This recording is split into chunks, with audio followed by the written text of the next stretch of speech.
नमस्कार, मी दुर्गेश सोनार. मुद्द्याचं बोला या विशेष कार्यक्रमात आपलं सगळ्यांचं स्वागत. राज्यातला शेतकरी सगळ्याच बाजूनं कोंडीत अडकत चाललेला आहे. एकीकडे अस्मानी तर दुसरीकडे सुलतानी अशा दुहेरी संकटामध्ये बळीराजा पुरता सापडलाय. एकीकडे कांदा शेतकऱ्यांना रडवतोय तर दुसरीकडे हक्काची तुरडाळ शेतकऱ्यांच्या जीवावरती उठली आहे. तूर खरेदीच्या प्रश्नावरून गेल्या काही दिवसांपासून अक्षरशः रान उठलेलं आहे.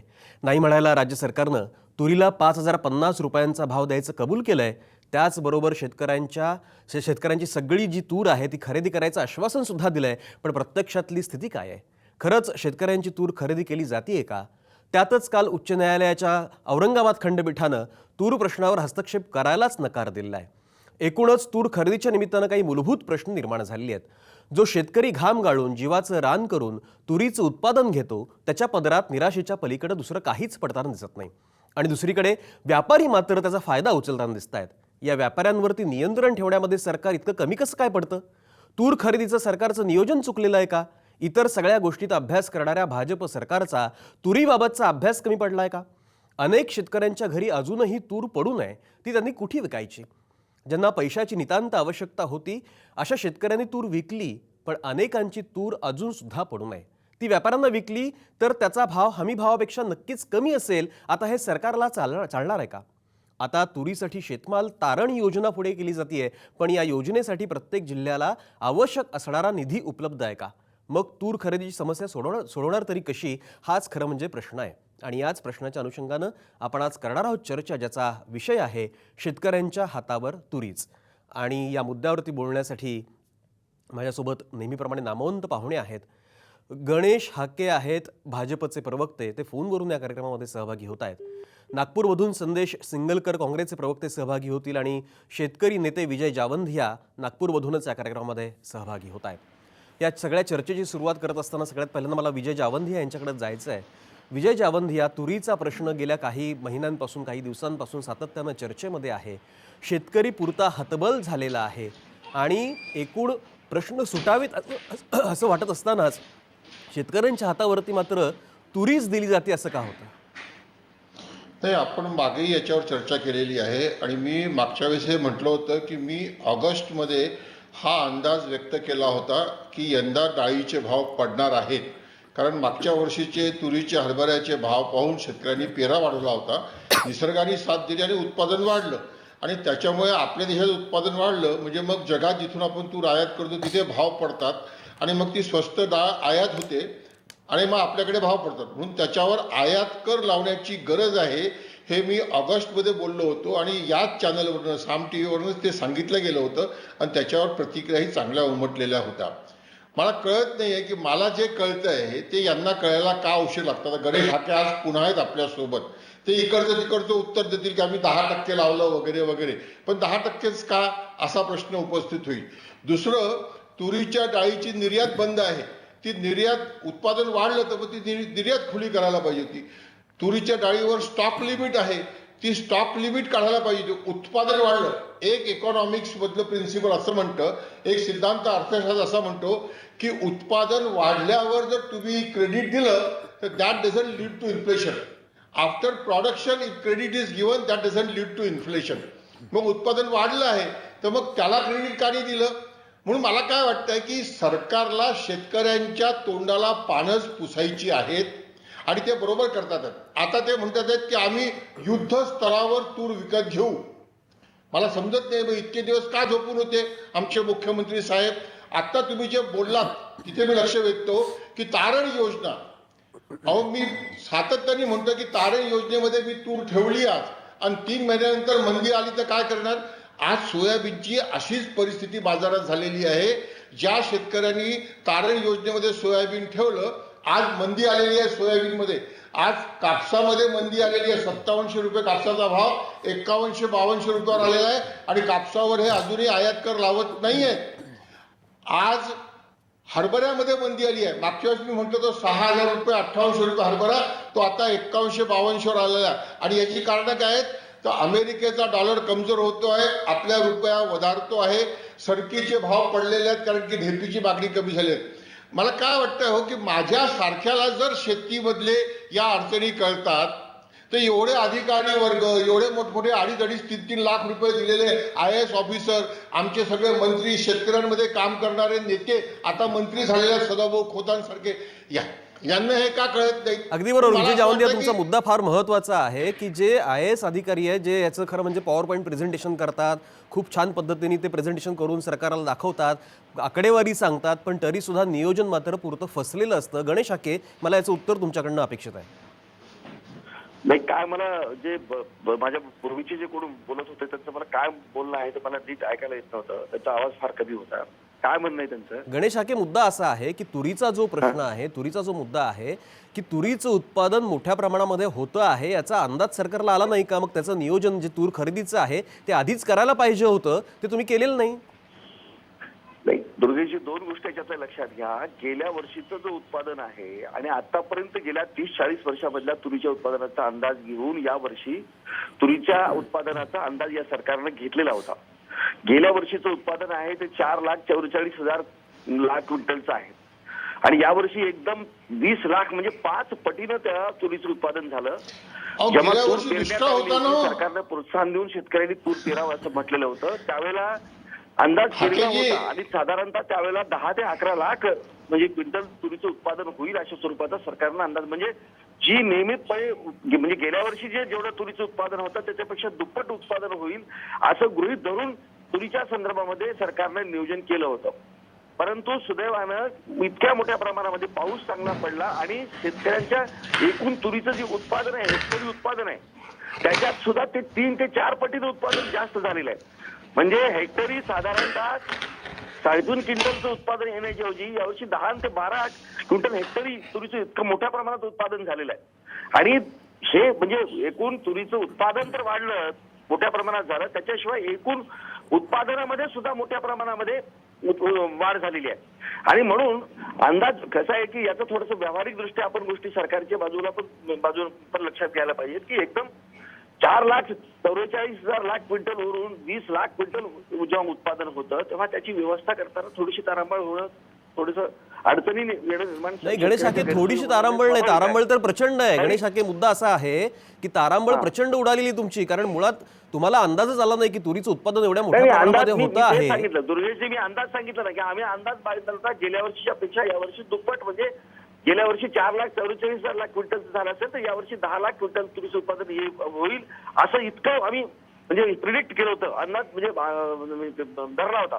पण त्याच्यापेक्षा 10 लाखापेक्षा 20 लाख टन तुरीचं उत्पादन झालं, 5 पटीनं तुरीचं उत्पादन वाढलं आणि त्यामुळे थोडंसं नियोजन म्हणजे कोलमडलं निश्चितपणे. पण तरी सरकारनं आता म्हणजे जे 22 तारखेपर्यंत. नाही पण गणेश हाके, तुम्ही खरेदीचं नियोजन केलं, सरकारी खरेदी केंद्र, तूर खरेदी केंद्र तुम्ही सुरू पण केली, पण मुद्दा असा आहे, परत मी एका बातमीकडे फक्त तुमचं लक्ष वेधतो की उस्मानाबाद सारख्या ठिकाणी तूर खरेदी केंद्र सुरू झालं, त्याचं उद्घाटन झालं आणि दुसऱ्या दिवशी परत त्याला टाळं ठोकलं गेलं. मग शेतकऱ्यांनी तूर विकायची कुठे? मी तुम्हाला सांगितलं की अशा ठिकाणी फार 1-2 ठिकाणी तुम्ही म्हणता तसं अपघात, पण महाराष्ट्रामधले जे काही सुमारे 350 खरेदी केंद्र आहेत ते सगळे खरेदी केंद्र शेवटच्या तारखेपर्यंत 15 तारखेपर्यंत तूर खरेदी करीत होते. 22 तारखेपर्यंत सुद्धा पुन्हा वाढवण्यात आली, 22 तारखेपर्यंत तूर खरेदी करण्यात आली आणि आता 22 तारखेपर्यंत जी कोर्टामध्ये आपल्या याच्यामध्ये यार्डामध्ये आवारामध्ये खरेदी केंद्राच्या जेवढ्या तुरीचे म्हणजे शेतकऱ्यांनी तुरी आणलेल्या आहे त्या संपूर्ण तुरी विकत घेण्याच्या संदर्भामध्ये सरकारने निर्णय घेतलेला आहे आणि ते ती खरेदी सुरू आहे तर सध्या संपूर्णपणे तुरीची खरेदी. ठीक आहे गणेश हाके, तुमचा मुद्दा पोहोचला. मला विजय जावंदेंकडे परत जायचं आहे. विजय जावंदे, या मुळात तुरीचा प्रश्न म्हणजे दरवर्षी हा प्रश्न येतो, दरवर्षी स्थिती ही अशीच असते. शेतकरी हा कायमच भरडला जातो या सगळ्यामध्ये. कधी कांदा रडवतो, कधी द्राक्ष रडवतो, कधी सुलतानी असतं, कधी अस्मानी असतं. या सगळ्या संकटामध्ये शेतकरी कायम अडकत असतो. दरवर्षीचे हे प्रश्न असतात, पण त्याच्यावरती सोल्युशन मात्र कधीच निघताना दिसत नाही. असं का होतं? नाही बघा, आता हाकेजींना मी हे भारतीय किसान संघाचं गुजरात प्रदेशचं ही थैली दाखवतोय, तुमच्या कॅमेरामधनं ही त्यांना दाखवा. आणि हे 2008 मध्ये गुजरातमध्ये भारतीय किसान संघाचं अधिवेशन झालं होतं. त्या अधिवेशनामध्ये जावंदे यांचं बोलणं मला काही ऐकायला येत नाहीये. हा बरं ठीक आहे, मी तुम्हाला सांगतो ते काय बोलतायत ते.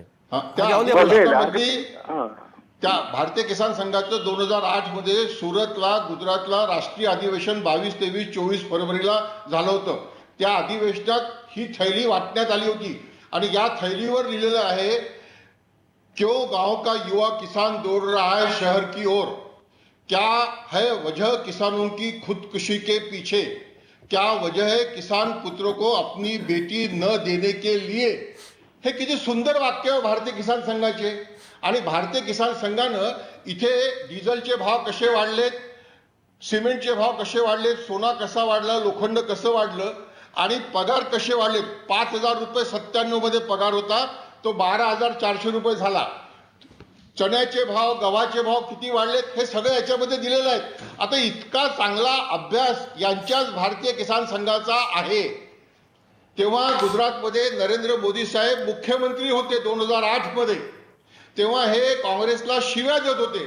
आता 3 वर्ष झाले दिल्लीत सत्तेत आहेत, 2 वर्ष झाले महाराष्ट्रात सत्तेत आहेत.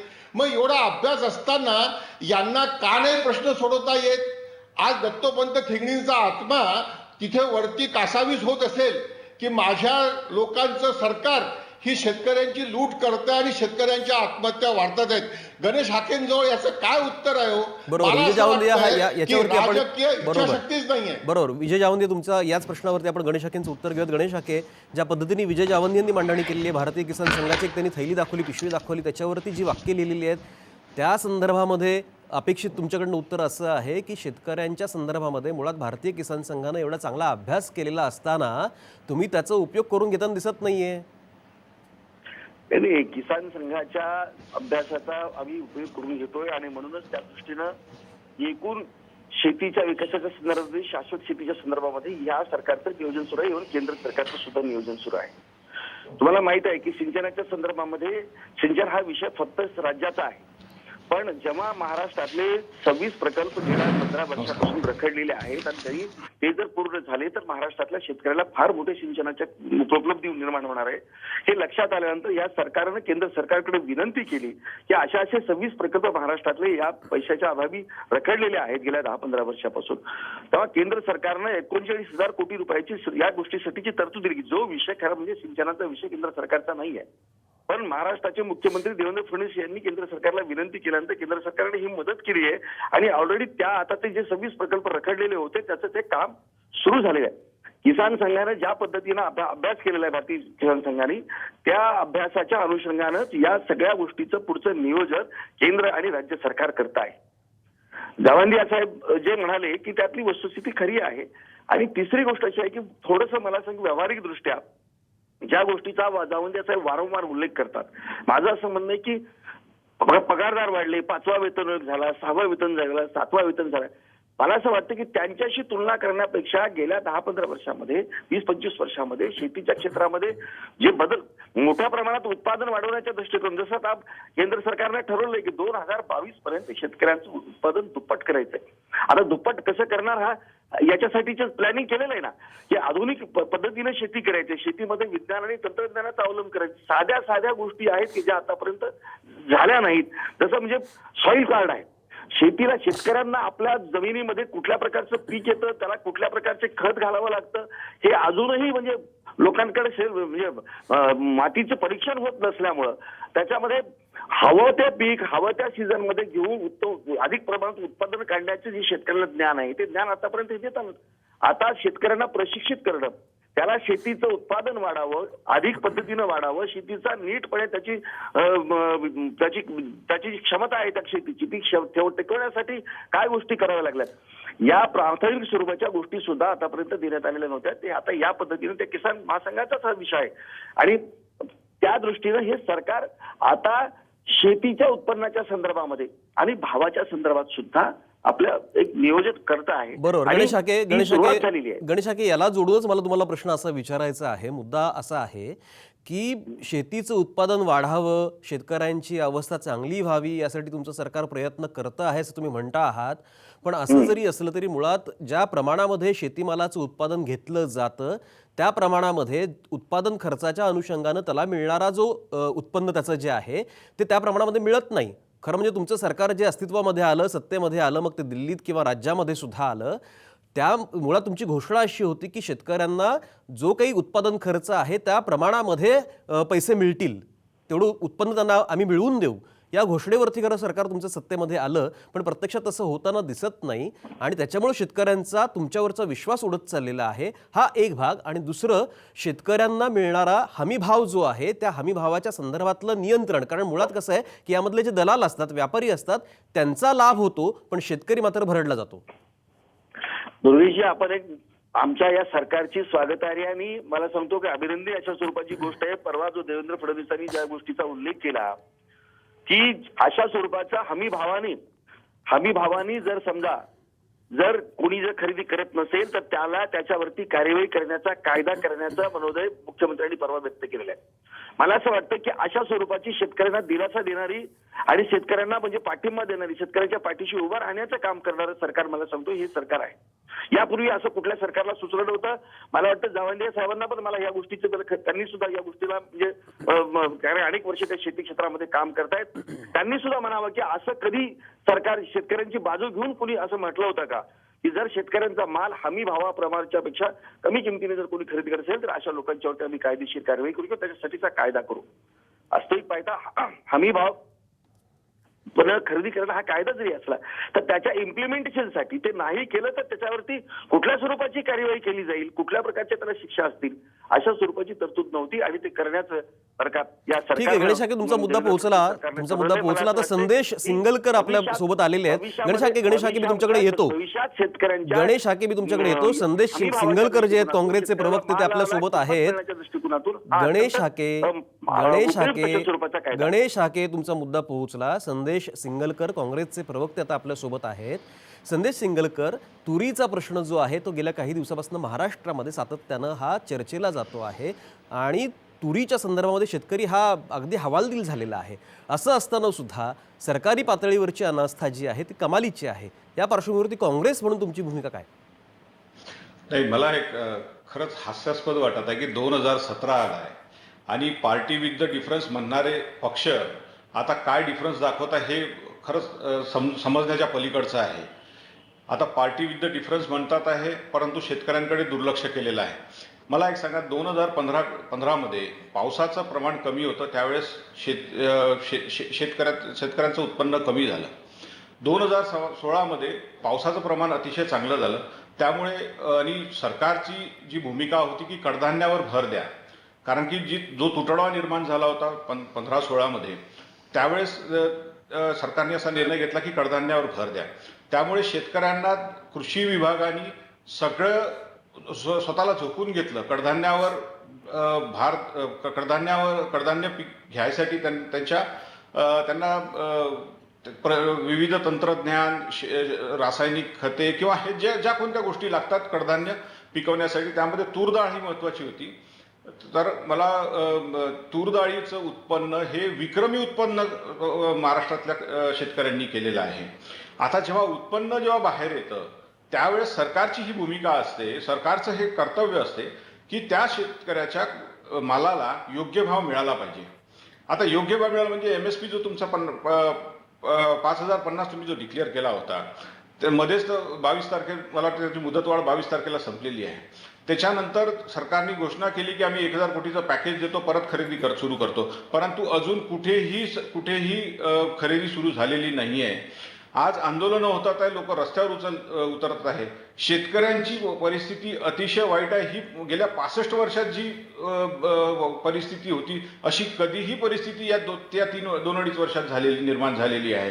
मला एकच प्रश्न हाके साहेबांना विचारायचा आहे की विदर्भ आणि मराठवाड्यामध्ये शेतकऱ्यांच्या आत्महत्या या एक वर्षात तुम्ही मला 1 जानेवारीपासून तर आत्ताचा मला आकडा सांगा, हे स्पष्ट करून सांगा की किती शेतकऱ्यांनी आत्महत्या केलेल्या आहे. विदर्भात तर अतिशय द्रावक परिस्थिती आहे. काल वरुड जिल्ह्यामध्ये आत्महत्या झाली, अंजनगाव सुरजीला आत्महत्या झाली. म्हणजे आत्महत्यांचं चक्र थांबत नाही आहे. मग आत्महत्यांचं चक्र जर थांबत नाही आहे तर मग तुमचं सरकार पार्टी विथ द डिफरन्स म्हणण्याचा तुम्हाला बरोबर. संदेश सिंगलकर, तुमचा मुद्दा पोहोचला. गणेश हाकेंकडून आपण उत्तर देऊ. गणेश हाके बोला. संजयजी, माझं असं म्हणणं आहे की आता जी इंजिनियर साहेब जे म्हणाले, संजयजी म्हणाले की हा त्यांचा आरोप हा काही आजचा नवीन अशा स्वरूपाचा आरोप नाही. 2 गोष्टी ते समजून घेत नाहीत. आता मला सांगा की जागतिक एकूण तुरीचं उत्पादन केवळ आपल्या देशातच नाही तर जगातल्या अनेक काही जे तूर उत्पादन करणाऱ्या देशामध्ये सुद्धा मोठ्या प्रमाणात झाले. आज जागतिक बाजारपेठेमधला तुरीचा भाव फक्त 4,150 रुपये आहे. मग आणि आपण आयात मात्र कर 4,650 आयात थांबवून ना, आयात कशाला करतात आहे तुम्ही? आयात कर लावा ना. जर उत्पादन तुम्हाला माहिती आहे की नाही, माझं 25 म्हणणं लाख ऐकून टन घ्या थोडंसं. उत्पादन झालेलं आहे, तर मग आयात तुम्ही थांबवायला पाहिजे. अहो, केवळ हाकेजी मला एक विरोधी गोष्ट सांगा, हाकेजी मला एक गोष्ट सांगा, हाकेजी मला एक सांगा, तुम्ही दोन निर्बंध घातले. एक निर्बंध घातलेला आहे, व्यापाऱ्यांवर घातलेला आहे, 200 टनाच्या वर ते साठा करू शकत नाहीये, परंतु आयातदारांवर कोणतंही बंधन टाकलेलं नाहीये. त्यामुळे तुम्हाला ते बंधन का नाही टाकलेलं आहे याचं एक स्पष्टीकरण द्या.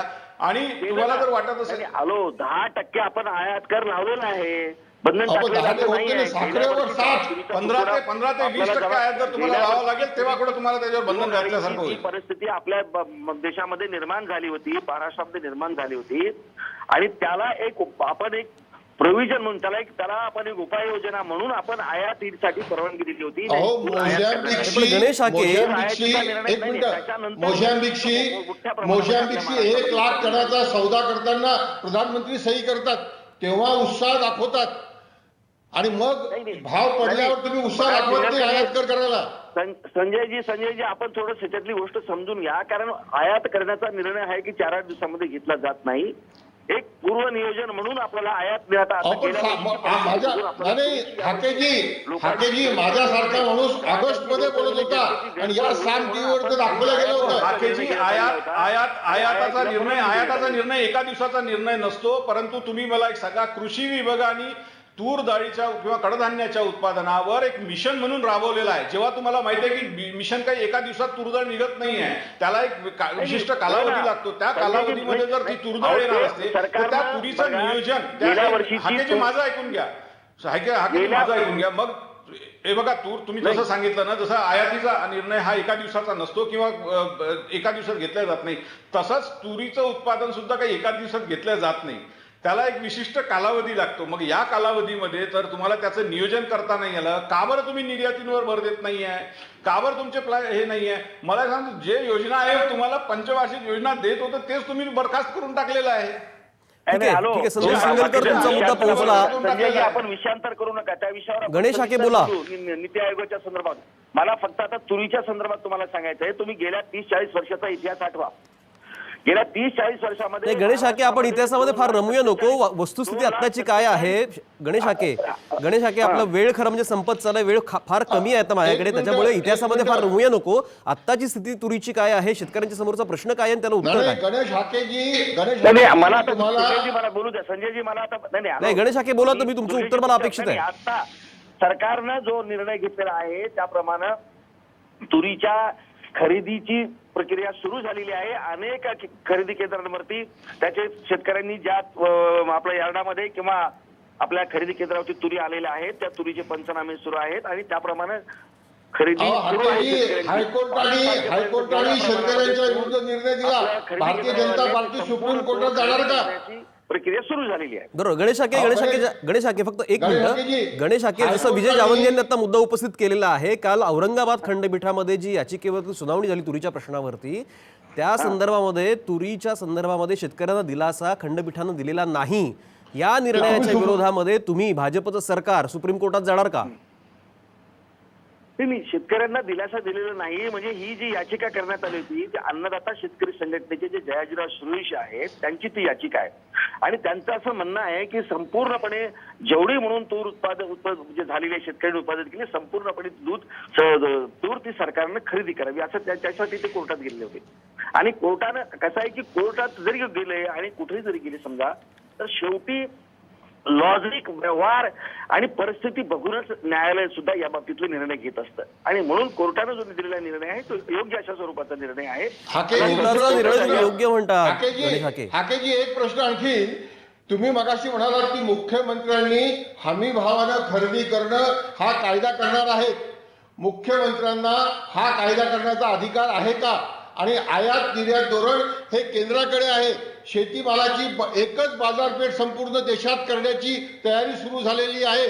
स्वस्त आयात झाली तर हमी भावाची खरेदी महाराष्ट्रात कोण करणार याचं उत्तर काय आहे आपल्याजवळ? बोला गणेश हाके. आणि जवानिया सरकार ती पूर्णपणे जबाबदारी घेत आहे, घेतलेली आहे सरकारने जबाबदारी. तुम्हाला सांगतो, आयात करून सुद्धा या महाराष्ट्रातल्या शेतकऱ्यांची मला स्टॅम्प पेपरवर लिहून द्या.